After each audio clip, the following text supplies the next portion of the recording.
امریکہ Mexico سرحدی دیوار کی تعمیر پر حکومت اور ڈیموکریٹک پارٹی میں اختلاف رائے کا نتیجہ 22 دسمبر کی رات امریکی حکومت کی جزوی بندش کی صورت میں سامنے آیا۔ 8 لاکھ سرکاری ملازمین میں سے لگ بھگ 3.5 لاکھ کو جبری رخصت پر بھیج دیا گیا، جبکہ 4.5 لاکھ سے زائد بغیر تنخواہ کے دفتری امور انجام دینے پر مجبور ہیں۔ ایسے میں واشنگٹن کے کچھ ریسٹورینٹس نے سرکاری دفاتر کے ملازمین سے اظہار یکجہتی کے لیے دلچسپ انداز اپنایا ہے۔ واشنگٹن کے چائنا ٹاؤن میں واقع اس میکسیکن ریسٹورینٹ میں یہ ملازمین اپنا ID کارڈ دکھا کر مفت سینڈوچ حاصل کر سکتے ہیں۔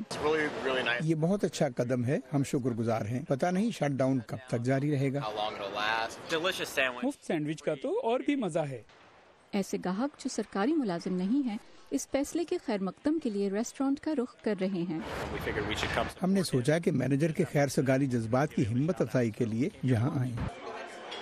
جبری رخصت پر سرکاری ملازمین کے لیے مفت کھانے کا انتظام 2013 کی 16 روزہ شٹ ڈاؤن کے دوران بھی کیا گیا تھا۔ واشنگٹن کے زی برگر میں بھی 5 سالوں کے دوران دوسری مرتبہ اس روایت کو دہرایا جا رہا ہے۔ ریسٹورینٹ کے مالک پیٹر طبیبین ایرانی تارک وطن ہیں۔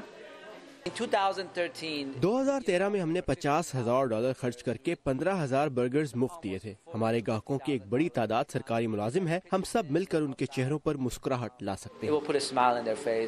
یہ جزوی شٹ ڈاؤن جمعرات کو کانگریس کا نیا اجلاس شروع ہونے تک جاری رہنے کا امکان ہے، لیکن جس دن بھی حکومت دوبارہ فعال ہوگی طبیبین کا ارادہ ہے کہ وہ برگرز کے ساتھ فرائز اور ڈرنکس بھی مفت فراہم کریں گے۔ ان کے خیال میں فاسٹ فوڈ اور برگرز کے شوقین صدر ٹرمپ کو بھی یہاں آنا چاہیے۔